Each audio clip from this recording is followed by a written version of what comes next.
Ngā mihi nui kia koutou, ko Alison Greenaway tōku ingoa.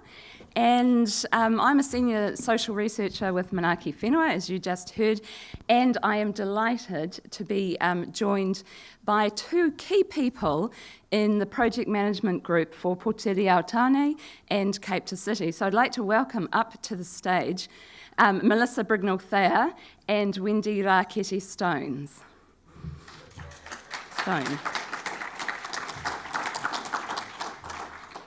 I'll also recognise that this presentation had the help of Florence Reynolds, who worked with me over the summer. So, as I said, I'm a social researcher with Manaaki Whenua, and I've first got introduced to the Hawke's Bay about 2013, when I was introduced to some pest issues in Mahia.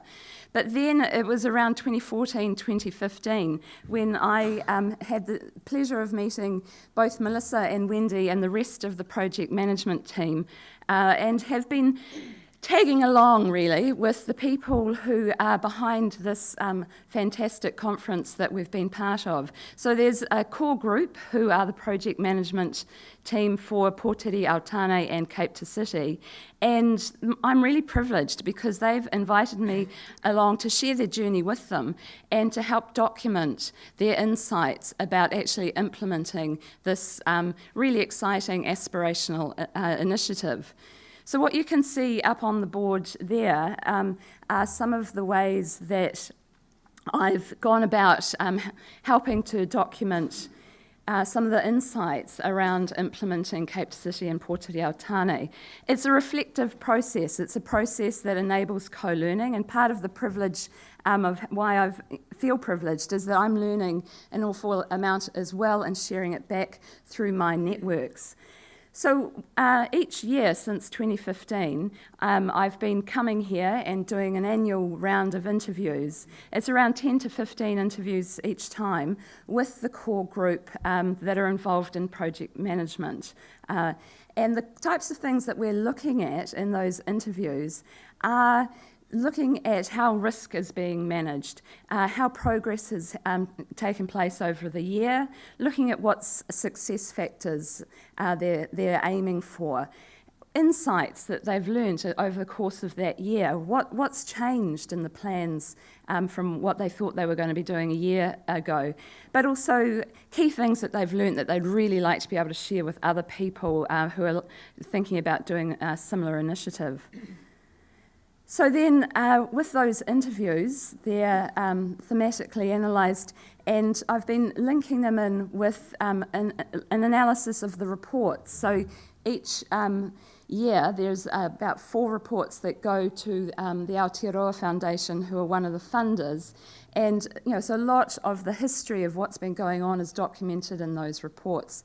So I've been keeping track of those and drawing some insights out about what's changing from them. And then also Florence Reynolds did a literature review, looking particularly at what other people throughout the world have learned is important for actually managing these large land-scale projects that are aiming for transformation. What are the key elements of project management and governance that are required for transformation? So what I'm going to share with you are just some of the insights from those interviews, from the reports, and from the literature.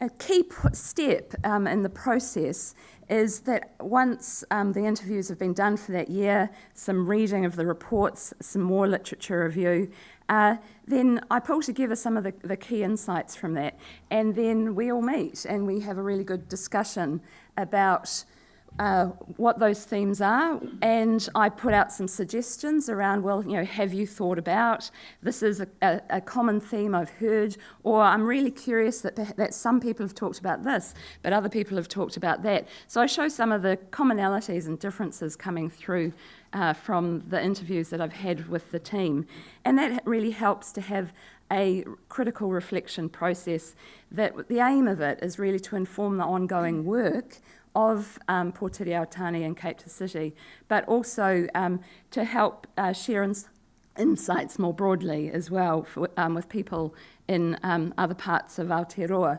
So out of all of this, at the end of the 5 years, there'll be a publication that tells the story of implementing Cape to City and Pōturi-Aotane. But I'm really interested in your thoughts, and this will be what I'll be asking you at the end of the session, of how else would you like to hear some of these insights from what they've been learning. So I'll just let you read through some of these quotes, but this one really emphasises that what's been going on here is a living laboratory. And it's not just for the birds, it's for the people as well. A common theme was that, working across multiple agencies, and you've seen many a time, it's in the back of your brochure, the range of organisations that are involved in the partnership. So you can imagine the challenges that has. Each organisation's got a different way of working, different accountabilities, different reporting processes. So there's been a lot of work to create some sort of alignment, meet the many needs of all those organisations. Cape to City and Pōturi-Aotane are solution-oriented. It's really people trying to find some solutions, but it is about learning. And everyone's helping each other in the learning, and that's a key part of how the project management group have been working. But the leadership has also been a key thing that people point to time and again. The really strong leadership right from the outset, but the way that leadership is growing, and I've certainly noticed it myself in the 3 years, is the ability to build people into leadership as well. And I've also felt that, I've been supported myself in developing my own leadership. So it's not just in the leadership of the project management group, but it's actually building leadership for this work here in the Bay, but also in Aotearoa. So if you can read some of this, these are just some of the external and internal aspects that people that came through really clearly from the interviews around what's really enabling the project management group to do this implementation. So what's working well for the project management group is that there's some fantastic volunteers. There's great support from funders, but also that it's a really strong collaborative approach. The internal inputs are about building a culture of trust, building really strong practices of collaboration, but that's through testing, trying. What does collaboration mean? How's it going to work best? It's about really developing a team culture that is based on people's passion and commitment to the place as well. But also it was the right time in the Hawke's Bay, some would say. It's kind of really important in the terms of its alignment with the biodiversity strategy, its alignment with where Cape Sanctuary had got to. So there's some contextual factors that were really important to how Cape to City and Pōturi-Aotane actually got established. And you've heard some of that story about, first of all, it was Pōturi-Aotane, and then from the insights in that, Cape to City. So it's partly that gentle growth, that learning, that connection, but also some of the other dynamics that were shaping the context as well. But overall, people keep saying it's a really positive, inclusive and inspiring vision that's really helping them to make the achievements that they're doing. So looking then at the literature and how Cape to City and Pōturi-Aotane compare, and how the project management and governance aspects compare to what people in other parts of the world have been doing, Florence did a literature review and pulled together this table, which I hope reads all right for you. And, so these are sort of some of the key themes coming through the literature, and you can see some of the authors in it. So adaptation and resilience is really, that about accepting surprises. It's part of what is talked about is, what have been the surprises along the way. It's being aware of risks and thinking ahead in order to manage those, but recognising that some flexibility is required as well. Changing minds, you've seen that with some of the initiatives, that actually it was tried, it was realised it wasn't the appropriate way, so something else has been tried. Collaboration, of course, is a big one, but understanding context and understanding how the context is changing. Innovation, you've seen lots of examples of that. The long-term thinking, reflexive evaluation, part of what I'm involved in is that, but it's also, again, thinking about what's working, not working, and making sure those questions are being asked in lots of different ways at different scales. Trust is a key story I hear time and time again, and it's an interesting one to unpack. And we've heard a lot about the importance of the people aspects of landscape transformation. Well, when we, as social researchers, when we delve into what is it about the people that we're looking at, well, all of these we can go into in great detail. But trust, it's a really complex one. How do you build trust? How do you sustain trust? What do you do when trust is broken down? So these are all aspects that they're working with in the project management team. They're working at how to build it and sustain it. But also recognising that there are actually lots of different worldviews, different values that are involved with managing the project. So the two bits that I've highlighted are things that when I came back last time to have a conversation with the project management group, these are the two bits that we reflected on. I was saying, could you do some more thinking around context specificity? That's something that came through. How do you build people's knowledge of context? And how do you build that long-term thinking? So I'm going to turn the attention now over to Melissa and Wendy and ask them, what have they found useful in this research? And then I'm going to ask you, what would you find useful about how would you find it useful for me to share this research? What other sorts of questions would you find useful to be asked so that actually their insights from implementing this can be shared more broadly? But over to the both of you. Thanks, Alison.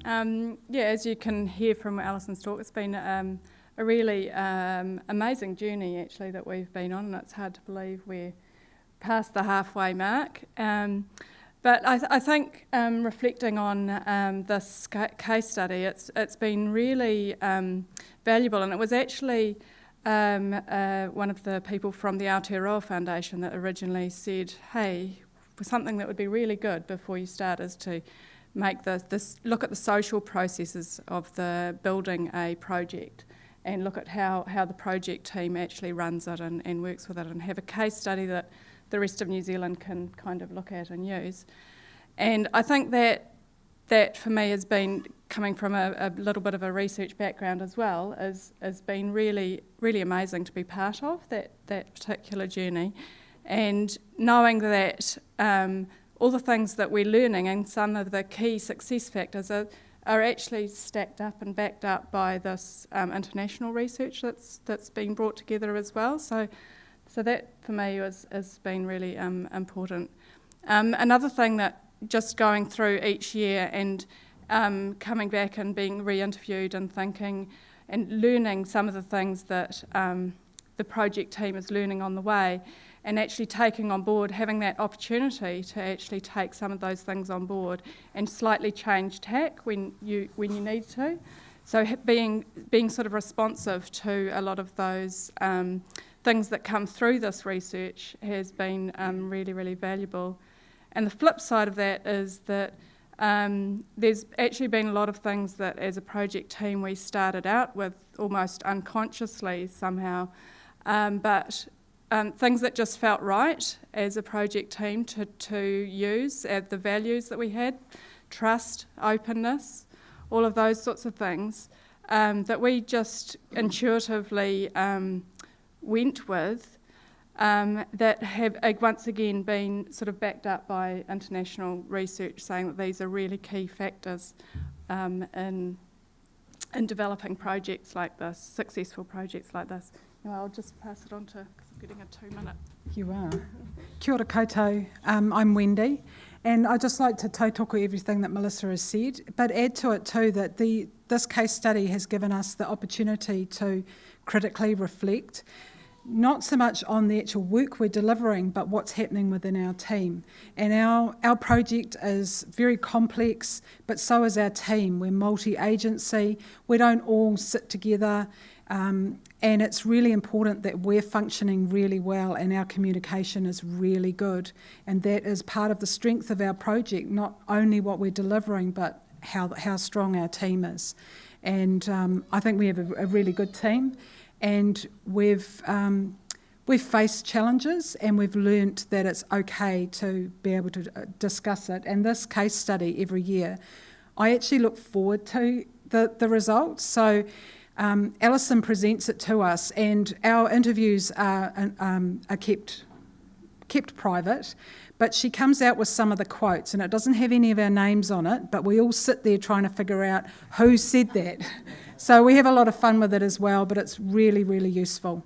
And just quickly, I know we're running out of time, but just quickly, we are very focused on not only delivering for the project, but learning along the way so that we can share it with everyone so that we can help other people in their work as well. So, thank you.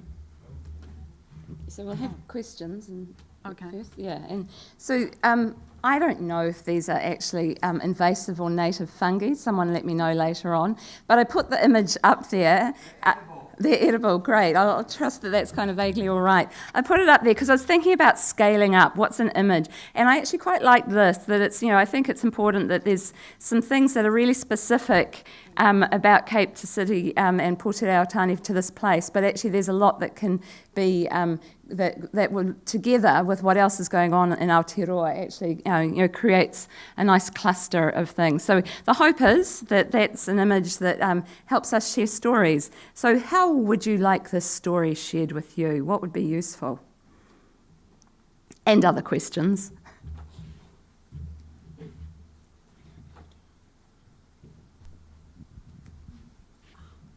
Hi. John McLennan gave a book that had been prepared. It was an A4 booklet on the success stories and the challenges of Cape Sanctuary, translocations, how they were going, the lessons he had learnt. We'd love to know where 100 Acre Bush is. Those sort of things, the translocations. Are the tomtits doing well with the robins? Are they not? Can we visit it? Is it open to the public? Is it not? Is it a part of a space? Those sort of questions that people that live and visitors to Hawke's Bay could sort of access in a written form and go and either visit these places or understand, what's able to be experienced, I guess. Yeah, what do you think? I think that sounds a fantastic idea, yes. Thank you. Okay. Any other questions? Or one more? Yep. Sorry. I have a question, Alison, and more about method, really, in terms of, you have a pretty interesting challenge with governance management, looking at those issues, and there must surely be conflict. There must be conversations. There must be things said that need to be represented, but I'm just wondering, because they're the spaces, they're the tensions where we actually learn often, and so if we're truly learning about governance and management, are we being brave enough to ask those deep questions, and how are they being framed, how they're being represented back to the group so that the learning might take place? I think it's one of the great arts of analysis, and you're probably quite aware that you can hear the issue and then think through what dynamic that relates to. So yes, certainly that's the process that I do. I hear an issue, maybe hear another side of it, hear another, and so then I can name that, partly by looking at literature, to name the dynamic that I see, and then share that, but then with some possibilities as well. So you don't take one aspect of the contestation. You name the contestation in a particular way that can then productively be thought through, and I try to kind of support that as best as possible by putting in some ideas about how it could be thought through. So you're right, it's not all just soft, aren't they wonderful, and we're all wonderful kind of conversation. It is a critical analysis that's in there, but it's very constructive as well. Yeah.